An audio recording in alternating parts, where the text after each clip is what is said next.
Hello, welcome to our YouTube channel the Abhyas Academy. हम लोग पुराने क्वेश्चन पेपर्स को सॉल्व कर रहे हैं केमिस्ट्री के, जो कि पीएससी केमिस्ट्री सीयूईटी के लिए काफ़ी इम्पॉर्टेंट है। तो उसको कंटिन्यू करते हुए आज कुछ और क्वेश्चन को सॉल्व करते हैं। तो आइए देखते हैं पहला क्वेश्चन कौन सा आता है। ये देखिए, फर्स्ट क्वेश्चन पूछा हुआ है, dual nature of matter was predicted by. कौन से साइंटिस्ट प्रिडिक्ट किए थे भैया? डी ब्रॉगली साहब।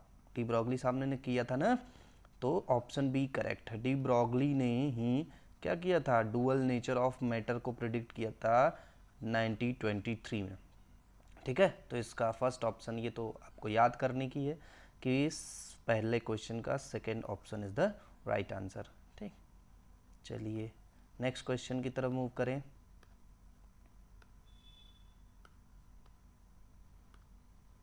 देखिए, पूछा कुछ है, which of the following is not true. पूछा है कि क्या नहीं सही है।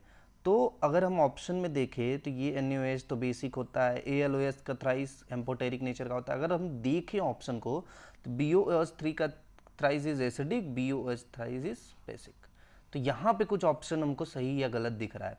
तो यहाँ पे पूछा है नॉट ट्रू, तो BOOH3 जो होता है, BOOH का थ्राइस जो है, ये वीक एसिड होता है।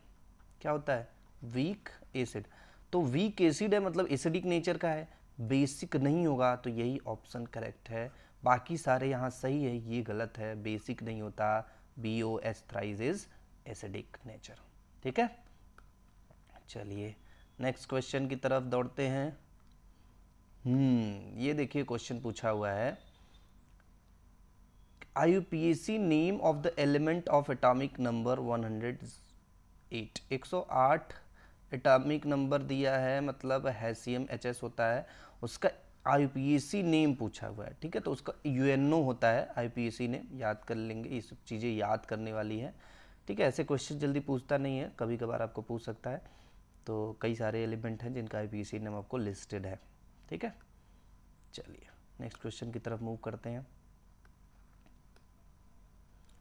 ये देखिए क्वेश्चन, एक बहुत इंपॉर्टेंट क्वेश्चन पूछा है, इससे रिलेटेड क्वेश्चन पूछते हैं। Zirconium and hafnium, ZR and HF have almost identical atomic radii because of. कहता है कि जिरकोनियम और हाइफेनियम जो है उस ऑलमोस्ट आइडेंटिकल एटॉमिक रेडियाई होता है। उसका कारण क्या है?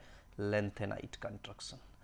लेंथेनाइड कॉन्ट्रैक्शन जो है ना, ये इन दोनों के बीच में लेंथेनाइड एलिमेंट्स आ जाता है। ठीक है, लेंथेनाइड एलिमेंट्स पूरा आ जाता है, तो वो लेंथेनाइड एलिमेंट्स में लेंथेनाइड कॉन्ट्रैक्शन होता है। उसका कॉज एंड कॉन्सिक्वेंसेस आपको वीडियो में मिल जाएगा। ठीक है, तो यहाँ जो जिरकोनियम और हॉफेनियम का पूछा है हुआ है कि किस कारण से, तो वहाँ सीधे सीधे आप ऑप्शन सेकेंड मतलब लेंथेनाइट कॉन्ट्रैक्शन मार देंगे। ठीक है, इन दोनों के बीच आपको याद भी होगा, तो जिरकोनियम और हॉफेनियम के बीच में ही लेंथेनाइड एलिमेंट प्रेजेंट होते हैं। ठीक है, चलिए नेक्स्ट क्वेश्चन की तरफ मूव करते हैं। हाँ देखिए, ये क्वेश्चन पूछा हुआ है, डाई बोरेन कंटेन्स। ठीक है, डाई बोरेन कंटेन्स क्या कंटेन किया रहता है? तो option 7 covalent bond, 5 two centered 2 electron bonds, हाँ 5 नहीं, 2 3 सेंटर्ड, हाँ 2 3 centered 2 electron bonds and 4 2 centered 2 electron. सही। देखिए, 4 जो होता है वो 2C इलेक्ट जो है 2C 2 इलेक्ट्रॉन होता है, और जो है 2 जो होता है वो 3 सेंटर्ड 2 इलेक्ट्रॉन्स बॉन्ड होता है डाइबोरेन के केस में। ठीक है, ये आपको याद रखना है। तो third one is the right answer. चलिए नेक्स्ट क्वेश्चन की तरफ मूव करते हैं।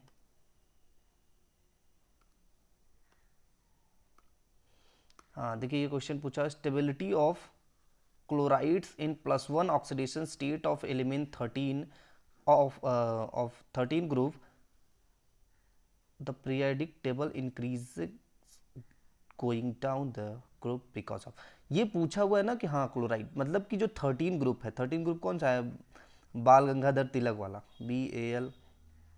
ठीक है, बोरोलियम बोरान होता है, एल्यूमिनियम होता है, गैलियम है, फिर इंडियम होता है। ये इस तरीके से एक ग्रुप है उसमें ना, तो वो आपको क्या करना है, वहाँ देखना है। फिर TL होता है, थैलियम। तो वो उसमें पूछा है कि उन सब का +1 ऑक्सीडेशन स्टेट में वो पीरियोडिक टेबल में इस जो स्टेबिलिटी होती है वो इंक्रीज करती है क्यों, ठीक है। तो उसका सीधा रीजन है inert pair effect. Inert pair effect के वजह से ये जो स्टेबिलिटी है वो इंक्रीज करती है। इनर्ट पेयर इफेक्ट क्या होता है? इनर्ट पेयर इफेक्ट क्या होता है ना, ये जो आउटर ऑर्बिटल में जो एस ऑर्बिटल रहते हैं उनका जो दोनों इलेक्ट्रॉन होता है वो रिएक्शन में पार्टिसिपेट नहीं करता, वो एज सच पेयर्ड रहता है, ठीक है। तब उसको यहाँ पे पूछा कि स्टेबिलिटी का कारण क्या है बढ़ने का, तो इनर्ट पेयर इफेक्ट। आप सीधे आंसर मार देंगे, ठीक है। तो first one is the right answer. Next question की तरफ मूव करें। हाँ देखिए, एसर्शन वाला कुछ है, एसर्शन रीजन वाला भी कभी कभी पूछता है, कई 2-3 एसर्शन दे देते हैं, पूछ देता है कि सही गलत क्या है। तो पढ़ें, hydrolysis of dimethyl dichlorosilane gives dimethyl dihydroxysilane. सही बात है, ये जो सिलेन का है यहाँ पे CH3 यहाँ Cl और Cl, इसका हाइड्रोलिसिस करते हैं तो SI जो ये OH हो जाता है, ये OH हो जाता है, और मिथाइल मिथाइल यहाँ पे Me और Me रहता है। दूसरा क्या बोला है, condensation of polymerization of dimethyl dihydroxysilane gives straight chain polymer. सही बात है, स्ट्रेट चेन पॉलीमर भी देता है। ये जब हम इसका रिएक्शन कराते हैं आगे, तो ये क्या होता है ना, ये यहाँ से इसका यहाँ से OH, उसका दूसरे वाले ये OH है, इसका दूसरा वाला जो डाई मिथाइल डाईहाइड्रोक्सिसिलेन आएगा वो उसके वाटर से निकल करके तो यहाँ से इस तरीके से ये बॉन्ड बना लेगा, ठीक है। ऐसे तरीके से ये आगे स्ट्रेट चेन पॉलीमर बनता जाएगा। यहाँ Me रखता है तो स्ट्रेट चेन पॉलीमर भी बनता है। तो both A and B are correct, ठीक है। तो ये option is the right answer.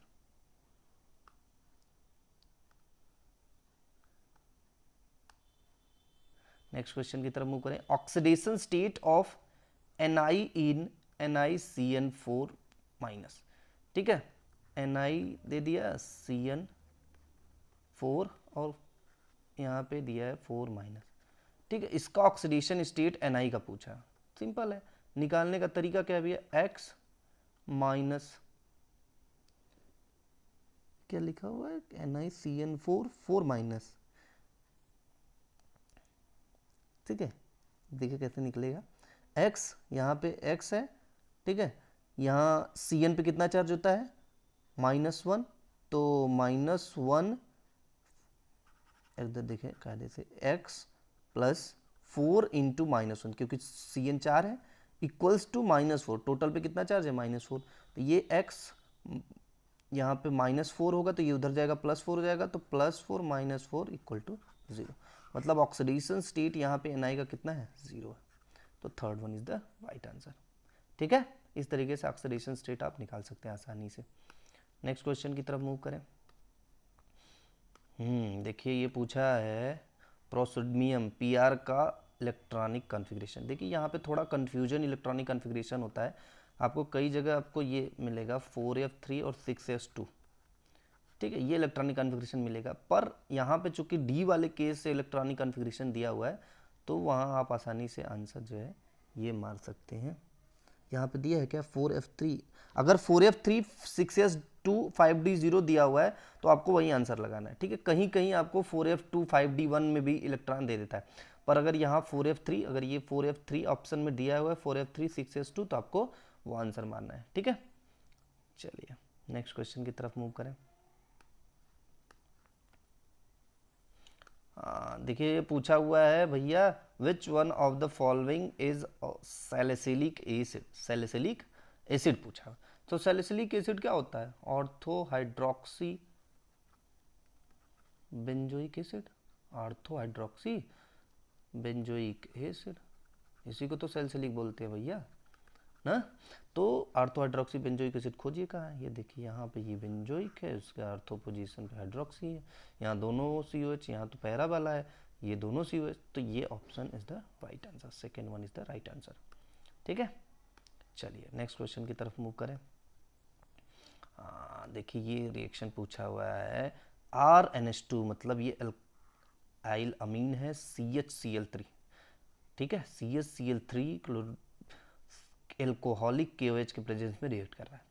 तो RNH2 अगर आपको रिएक्शन याद हो कार्बिल अमीन, ठीक है, CSCl3 क्रिएट करता है KOH के प्रेजेंस में, तो वहाँ क्या बनता है, RNC आइसोसाइनेट बनता है। ठीक है, क्या बनता है, आइसोसाइनेट बनता है, साथ में KCl भी निकलता है प्लस साथ में वाटर भी निकलता है। तो हमसे उससे मतलब नहीं, यहाँ पूछा क्या बनता है, तो आइसोसाइनेट बनता है। Third one is the right answer. ठीक है, चलिए नेक्स्ट क्वेश्चन की तरफ मूव करते हैं। देखिए आ गया क्वेश्चन बड़ा वाला।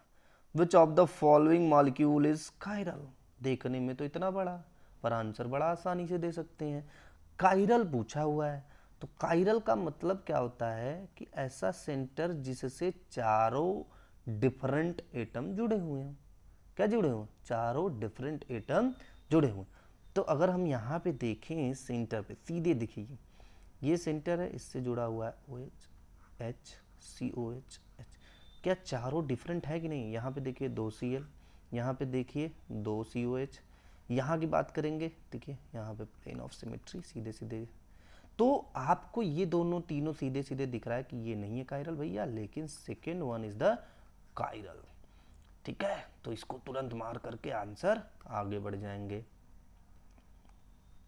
नेक्स्ट क्वेश्चन की तरफ मूव करें। यहाँ देखिए ये क्वेश्चन पूछा हुआ है, C6H5HCHO benzaldehyde HCHO formaldehyde aqueous NH3 NH। तुरंत नाम आपको याद आ जाता है, क्रॉस कैनिजारो रिएक्शन। याद आ रहा है ना, क्रॉस कैनिजारो रिएक्शन का। तो वहाँ क्या होता है, जो फॉर्मेल्डिहाइड होता है COH वो ऑक्सीडाइज होता है।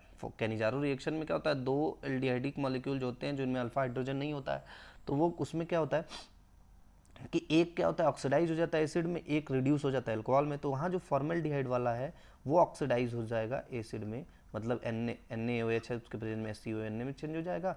और जो बेंजोइक एसिड है, सॉरी बेंजल डिहाइड है, वो C6H5CH2OH में चेंज हो जाएगा। ठीक है, बेंजाइल अल्कोहल में। तो ये second one is the right answer. ठीक, चलिए नेक्स्ट क्वेश्चन की तरफ दौड़ जाते हैं अब।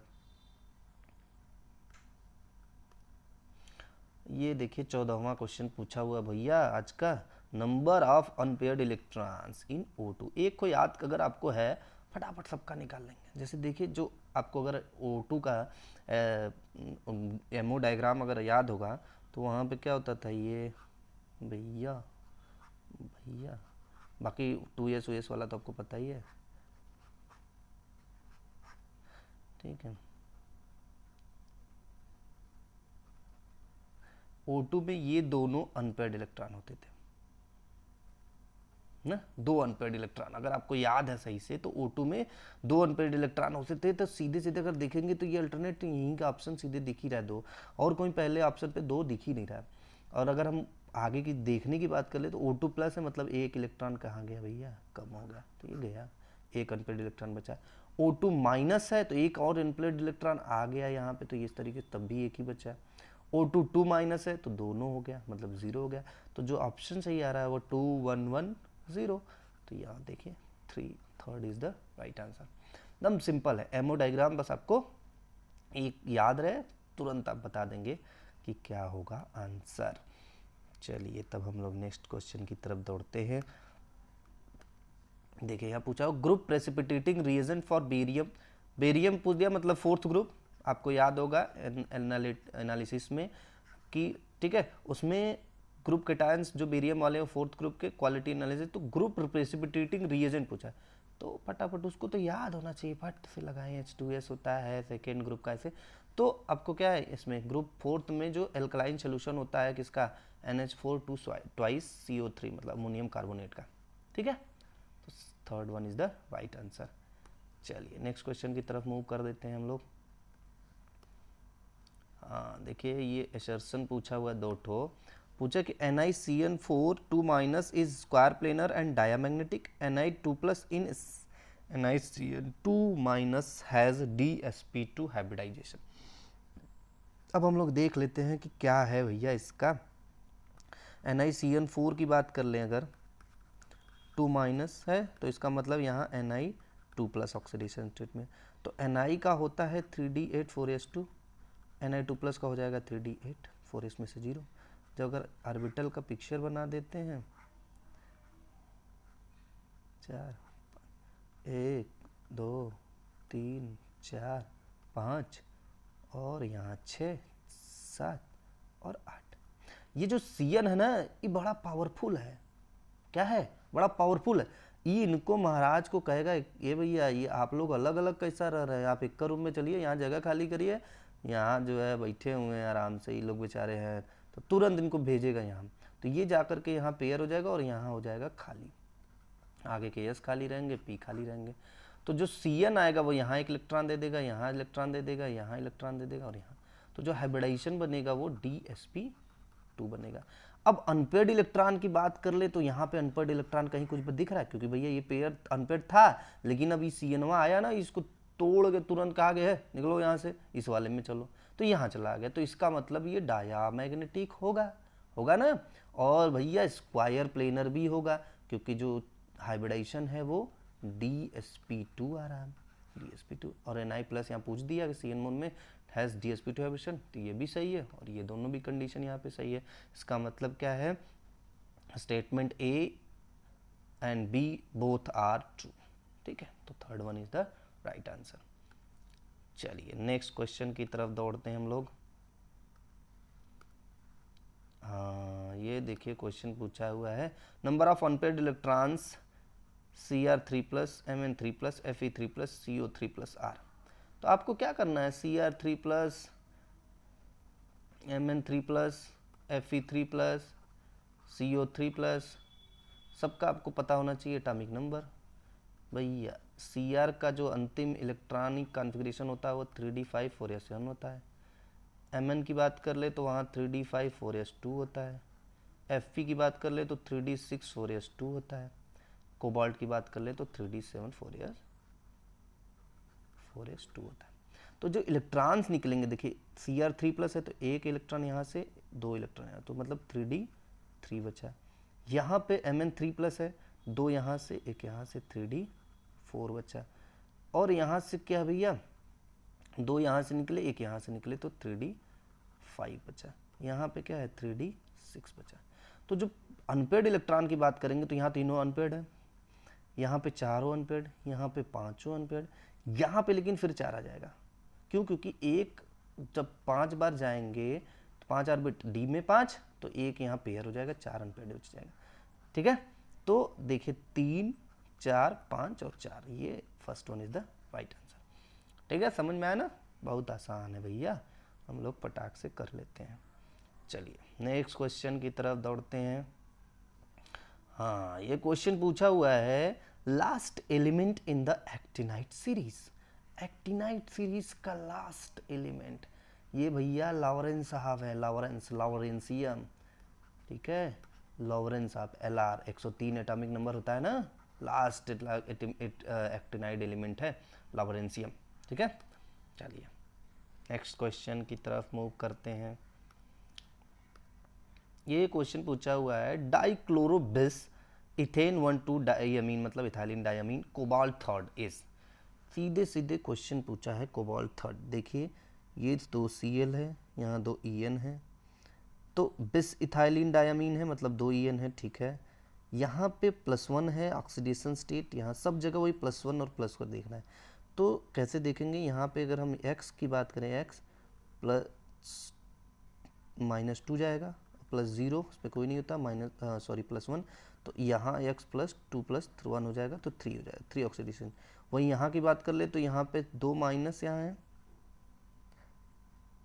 यहाँ पे +1, ये भी +1 है, तो डाइक्लोरो बिस इथेन 1,2 डायमीन कोबाल्ट थर्ड।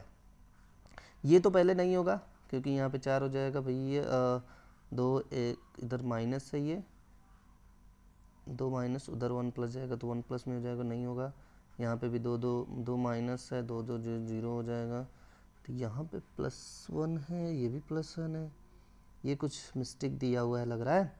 तो आपको क्या करना है, यहाँ पे डाइक्लोरो बिस इथेन डायमीन दिया है, बस इधर उधर Cl2 कर दिया। अगर वहाँ +2 दिया होता तो इसका मतलब वो +4 में चला जाता, तो वो नहीं होता। तो आपको यहाँ पे ये देखिए एटॉमिक, ये जो सॉरी ऑक्सीडेशन नंबर है तो यहाँ दिया हुआ है +3, तो यहाँ पे इज द राइट आंसर। ठीक है, सीधे सीधे मार करके हट जाइए। कभी कभी ऑप्शन आपको इधर उधर कन्फ्यूज़न में गड़बड़ भी दे देता है, तो आपको अपने आंसर पे टिक करना है जो आपको सही लग रहा है। ठीक है, चलिए नेक्स्ट क्वेश्चन की तरफ मूव करते हैं। विच of the following has is an outer orbital complex. Outer orbital complex पहले होता क्या वो जान लीजिए। तो आउटर ऑर्बिटल कॉम्प्लेक्स क्या होता है कि जब डी पीछे का, मतलब यहाँ एस होता है, ये डी है, ये फिर पी आता है, ठीक है, इसमें 5 तो कर दें, डी ऑर्बिटल, फिर उसके बाद यहाँ आगे वाला डी। तो जब इन्वॉल्वमेंट इसका होता है हाइब्रिडाइजेशन में D2sp3 जिसको बोलते हैं, तब उसको इनर बोलते हैं। जब इन्वॉल्वमेंट इसका होता है, मतलब sp3d2 टाइप बनता है, तो उसको आउटर ऑर्बिटल बोलते हैं। समझ रहे हैं ना? तो ये अगर इन्वॉल्वमेंट होगा इसका मतलब आउटर, ये होगा तो इनर। ये कब इन्वॉल्व होता है? जब वीक फील्ड लिगेंड होता है, मतलब कमजोर होते हैं। ये कब होता है? जब स्ट्रांग होते हैं, जब इसको दबा करके इसको खाली करवाया जाता है रूम। स्ट्रांग फील्ड लिगेंड होते हैं, जैसे ईएन है, जैसे सीएन है, जैसे यहाँ पे ईएन और 2 ठो है तो ये भी कर। लेकिन COF6 क्या है? एफ बहुत कमजोर लिगेंड है, ये बाहर वाले डी के में जाएगा। ठीक है, तो जब ये बाहर वाले में जाएगा तो बेचारा आउटर बना लेगा, इसलिए आउटर ऑर्बिटल कॉम्प्लेक्स के बारे में पूछा है। इसका मतलब third one is the right answer. ठीक है, चलिए नेक्स्ट क्वेश्चन की तरफ मूव करें। हाँ देखिए, MC bond in the metal carbonyls. Metal carbonyls में पूछा है कि ये जो मेटल कार्बन बॉन्ड होता है वो कैसा होता है। तो आपको पता है कि कार्बोनिल जो होता है वो पाई बॉन्डेड लिगेंड होता है। पाई बॉन्डेड लिगेंड क्या है कि ये, इसमें क्वालिटी क्या होती है कि ये मेटल से इलेक्ट्रॉन अपने वाइकेंट ऑर्बिटल में ले करके बैक बॉन्डिंग बनाता है। मतलब ये यहाँ से तो जो भाई दे रहा है लिगेंड, ठीक है, तो ये यहाँ से तो बनाता है, साथ साथ में क्या ये बैक बॉन्डिंग करके एक पाई बॉन्ड नेचर का भी बनाता है। तो सिग्मा बॉन्ड और पाई बॉन्ड दोनों होता है यहाँ पे। ठीक है, कार्बोनिल, मेटल कार्बोनिल के केस में है, सीएन के केस में है, ये सारे लगभग केस में नहीं होता है। जो पाई बॉन्डेड लिगेंड होता है उन सब के केस में बस ऐसा कंडीशन पाया जाता है। ठीक है, तो चलिए नेक्स्ट क्वेश्चन की तरफ मूव करते हैं। देखिए पूछा हुआ है which of the following is true. True पूछा है। FeF6 minus is high spin complex, FeCN6 is a low spin complex. FeF6 is low and FeCN, both Fe is low, both Fe is high. देखिए हम आपको अभी बोले हैं कि outer orbital जो कॉम्प्लेक्स होता है वहाँ वीक फील्ड लिगेंड काम करते हैं, तो जो आउटर वाले होते हैं उनको बोलते हैं हाई स्पिन कॉम्प्लेक्स, जो इनर वाले बनते हैं उनको बोलते हैं लो स्पिन कॉम्प्लेक्स। मतलब स्ट्रॉन्ग फील्ड लिगेंड अगर है तो वो लो स्पिन कॉम्प्लेक्स बनाएगा, अगर वीक फील्ड लिगेंड है तो हाई स्पिन कॉम्प्लेक्स बनाएगा। तो यहाँ एफ मतलब वीक, तो हाई स्पिन कॉम्प्लेक्स बनाएगा। CN है, स्ट्रॉन्ग है, तो लो स्पिन कॉम्प्लेक्स बनाएगा। मतलब क्या है? पहला आंसर ही करेक्ट है क्योंकि ट्रू पूछा हुआ है। ठीक है, चलिए एकदम सिंपल है, सिंपल है, कंडीशन सारे बस माइंड में याद होगा तुरंत लगेगा आंसर। चलिए नेक्स्ट क्वेश्चन की तरफ मूव करें। देखिए पूछा हुआ है which of the following decolourises Baeyer reagent. Baeyer reagent भैया क्लाइन के MnO4 सोल्यूशन की बात करता है। तुरंत आप आंसर मारते हैं एल्कीन डबल बॉन्डेड स्पीसीज, तुरंत मारेंगे एल्कीन जो है वो क्या करेगा, बेयर रेजेंट को डीकलराइज कर देगा। ठीक है, चलिए नेक्स्ट क्वेश्चन की तरफ मूव करें। देखिए बड़ा सिंपल क्वेश्चन पूछा हुआ है, H2O NH3 ClF3 HCF4 सब क्वेश्चन पूछा हुआ है ना, ये सब कई सारे रिवाइज क्वेश्चन है। तो VSCPR अगर आपके मन में याद है तुरंत, तो आप तुरंत तुरंत तुरंत तुरंत आंसर बता देंगे। H2O देखिए H दो लोन पेयर होता है यहाँ पे, ठीक है, दो लोन पेयर होते हैं, बेंट होता है, वी शेप भी बोलते हैं उसको, बेंट अगर ऑप्शन में दिया तो बेंट भी आप लगाएंगे तो बेंट। NH3, ठीक है, वहाँ पे क्या होता है NH N है, यहाँ H पिरामिडल शेप, पिरामिडल हो जाता है, यहाँ देखिए पिरामिडल। ClF3 के केस में देखेंगे Cl, यहाँ F, यहाँ F, यहाँ F, ठीक है, बाकी लोन पेयर होते हैं तो वो T शेप हो जाता है। वही lone pair bond pair interaction की वजह से HCF4 तो सिंपल स्क्वायर प्लेनर होता है। ठीक है, तो ये सॉरी यहाँ पे ये सेकंड, तो ये वाला option is the right answer. ठीक है, चलिए नेक्स्ट क्वेश्चन की तरफ मूव करते हैं भैया, बढ़ जाते हैं। हाँ ये देखिए क्वेश्चन पूछा हुआ है बॉन्ड एनर्जी की बात। बॉन्ड एनर्जी, एक मिनट कहाँ गया क्वेश्चन, पीछे मुड़ गया। देखिए क्वेश्चन पूछा हुआ है बॉन्ड एनर्जी के लिए, तो bond energy of the halogens, halogens में बॉन्ड एनर्जी जो Cl2 की सबसे ज़्यादा होती है लगभग 58 किलो। तो Cl2 की सबसे ज़्यादा अगर देखें तो Cl2 का कहीं सबसे ज़्यादा अगर ऑप्शन में दिया है तो ये, तो आप तो फटाक से मार देंगे। पर अगर आपको सारा डाटा याद होना चाहिए तो Br2 का लगभग 46 होता है, F2 का 37 किलो कैलोरी होता है, I2 का जो है वो 36 समथिंग होता है। तो ये इस तरीके से होता है, तो आपको याद होना चाहिए क्लोरीन का सबसे ज़्यादा होता है अगर बॉन्ड एनर्जी हेलोजेंस की बात करें तो। ठीक है, चलिए नेक्स्ट क्वेश्चन की तरफ मूव करते हैं। ये देखिए क्वेश्चन है भैया, विच of the following is paramagnetic, तुरंत फिर से वही सिस्टम, NiCN4 क्या किए थे, पूरा देखे थे तो पेयर्ड हो गया था, इसका मतलब वो डायामैग्नेटिक। NiCO4 NiCN4 4 माइनस है, 4 माइनस का मतलब क्या है, Ni जीरो ऑक्सीडेशन स्टेट में होगा, Ni जीरो ऑक्सीडेशन स्टेट में होगा, यहाँ पे भी वही केस है, जीरो ऑक्सीडेशन स्टेट में होगा। तो जो इलेक्ट्रॉन्स होते हैं यहाँ यहाँ यहाँ यहाँ, वो क्या करता है, एस वाले इलेक्ट्रॉन जो होते हैं, जीरो ऑक्सीडेशन का मतलब क्या है 3d8 4s2, तो वो जो D8 कंडीशन है, मतलब एक एक अनपेयर्ड इलेक्ट्रॉन बचता है ना D8 कंडीशन में, एक यहाँ और एक यहाँ, बाकी के आगे के तो सारे पेयर्ड होते हैं तीन ठो, एक एक अनपेयर्ड। तो ये जो S वाले इलेक्ट्रॉन है वो CO और जो CN है, जो जीरो वाले ऑक्सीडेशन स्टेट की बात हो रही है, ये यहाँ भेज देता है फटाक से, कहाँ भेज देता है, इनमें कहीं जाइए खाली होइए, और बनाता तो sp3 ही है, लेकिन चूंकि ये सारे इलेक्ट्रॉन्स क्या हो जाते हैं, पेड हो जाते हैं, तो डायामैग्नेटिक ही होगा। ठीक है, NiCO4 को CO भी मजबूत लिगेंड है, CN भी मजबूत लिगेंड, जब ये Ni जीरो ऑक्सीडेशन स्टेट में होता है तब की बात है। ठीक है, क्यों जीरो स्टेट में, जीरो स्टेट में क्या होता है D8 और S2 कंडीशन होता है। अब ये S वाला इलेक्ट्रॉन भैया जाएगा कहाँ, तो ये जो दोनों अनपेयर्ड इलेक्ट्रॉन यहाँ बचते हैं, इन दोनों के पास ये जा करके इसको पेयर कर देगा। अब यस खाली हो जाएगा और 3p खाली हो जाएगा, तो हाइब्रिडाइजेशन sp3 बन जाएगा। लेकिन NiCl4 की केस की बात करें तो Cl चूंकि वीक फील्ड लिगेंड है, वहाँ पे जो अनपेयर्ड इलेक्ट्रॉन है वो एस पड़े रहेंगे, और Ni2+ की केस है तो S खाली हो जाएगा, P खाली हो जाएगा, तो ये जो अनपेयर्ड इलेक्ट्रॉन है ये दोनों एस रहेंगे, इसका मतलब ये पैरामैग्नेटिक स्पीसीज हो जाएगा। ठीक है, तो ये fourth one is the right answer. चलिए नेक्स्ट क्वेश्चन की तरफ दौड़ लेते हैं। करेक्ट इलेक्ट्रॉनिक कॉन्फ़िगरेशन पूछा हुआ है, CR का दिया हुआ है CR। अभी हम लोग कहते हैं CR का जो इलेक्ट्रॉनिक कॉन्फ़िगरेशन होता है वो D5 4s1 होता है। D5 4s1 क्यों होता है, क्योंकि हाफ फील्ड अटेंड करने के लिए ये SC इलेक्ट्रॉन ले लेता है। तो Cu+ की बात करें तो Cu में होता है 3d10 4s1 होता है, तो यहाँ Cu+ के लिए दिया तो ये गलत हो गया। Cu के लिए 3d10 4s0 दिया हुआ है, ठीक है, जीरो तो होता नहीं है, वो होता है 3d10 4s1 होता है, तो ये भी गलत हो गया। CR के लिए ये ऑप्शन इधर सही है, 3d5 4s1, CR 3+ कर दिया, 3d2 कर दिया, 3d3 यहाँ से इलेक्ट्रॉन जाता है, और यहाँ तो फिर एकदम गलत गलत ये दिया हुआ है ऑप्शन। ठीक है, तो first one is the right answer. इसीलिए आउटर इलेक्ट्रॉनिक कॉन्फ़िगरेशन आपको जो सबका है, कम से कम नहीं कुछ तो यहाँ से स्कैंडियम से लेकर के जिंक तक एकदम दिमाग में रटा होना चाहिए, ताकि जो अनपेड इलेक्ट्रॉन वाला है, कॉम्प्लेक्स की स्टेबिलिटी बात करते हैं, और हाइब्रिडाइजेशन की बात की है, ज्योमेट्री बात, ये सब तुरंत आपको पता होना चाहिए, ये याद रहे।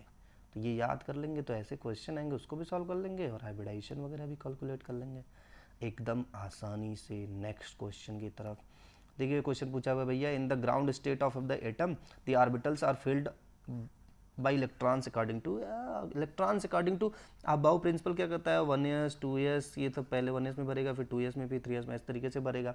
हुंस रूल क्या कहता है कि इलेक्ट्रॉन पहले ऐसे ऐसे ऐसे भर जाएंगे, फिर भैया पेयरिंग होगी।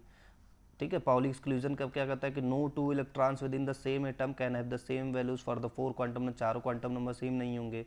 तो सारे ये जो इलेक्ट्रॉन्स की फीलिंग है ना, ये जो इलेक्ट्रॉन भर रहा है, ये सबको ध्यान में रखते हुए भरता है, तो all of the three is the right answer, fourth one. ठीक है, चलिए नेक्स्ट क्वेश्चन की तरफ मूव करते हैं। देखिए, among the following which of the structure of TNT, TNT पूछा है भैया, TNT ट्राई नाइट्रोटोलुइन। तो ट्राई नाइट्रोटोलुइन में जो होता है ये है कि 246 होता है, 246 पोजीशन पे ट्राई नाइट्रो होता है। तो ये 246 मतलब ये दूसरा, ये चौथा, ये छठो, बाकी सब में देखेंगे तो ऐसा कंडीशन नहीं आएगा, तो second one is the right answer. TNT का मतलब होता है 2,4,6 ट्राइनाइट्रोटोलुईन, ठीक है, तो सेकेंड राइट आंसर है। नेक्स्ट क्वेश्चन की तरफ मूव करें। ये क्वेश्चन पूछा हुआ है भैया, इन ZnEDTA, EDTA लीगेंड है जिसका नाम होता है पूरा ethylene diamine tetra acetic acid या एसिटेट। ये इथाइलिन डायमीन टेट्रा एसिटेट क्या होता है कि 2 NH2 होता है, डायमीन मतलब 2 NH2, और टेट्रा एसिटेट 4 एसिटेट ग्रुप होता है, तो 2 इसका और 4 एसिटेट ग्रुप का, दोनों मिलाकर के 6 इसके पास ऑप्शन होते हैं इलेक्ट्रॉन डोनेट करने के लिए। 6 से डोनेट करता है, एक साथ कॉम्प्लेक्स बनाता है, तो 6 से अगर डोनेट करता है तो हेक्साडेंटेट लिगेंड। समझ में आ गया यहीं पे कि डायामीन टेट्रा एसिटेट, जो टेट्रा एसिटेट का O है वो से और अमीन के 2 NH2 से डोनेट करते हुए ये जो है 6 हेक्साडेंटेट कॉम्प्लेक्स बनाता है, ठीक है।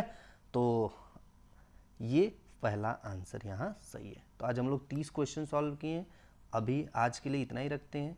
आपको क्या काम करना है, सारे क्वेश्चन को बढ़िया से देखिए, याद करिए, और जो है वीडियो को लाइक करिए, अगर अच्छा लगा हो शेयर करिए ताकि दूसरों के पास भी पहुँचे, और सबसे इम्पॉर्टेंट चीज़ क्या करना है आपको, चैनल को सब्सक्राइब कर देना है।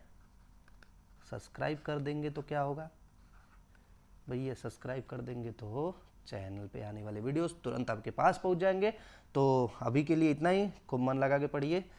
Thank you so much.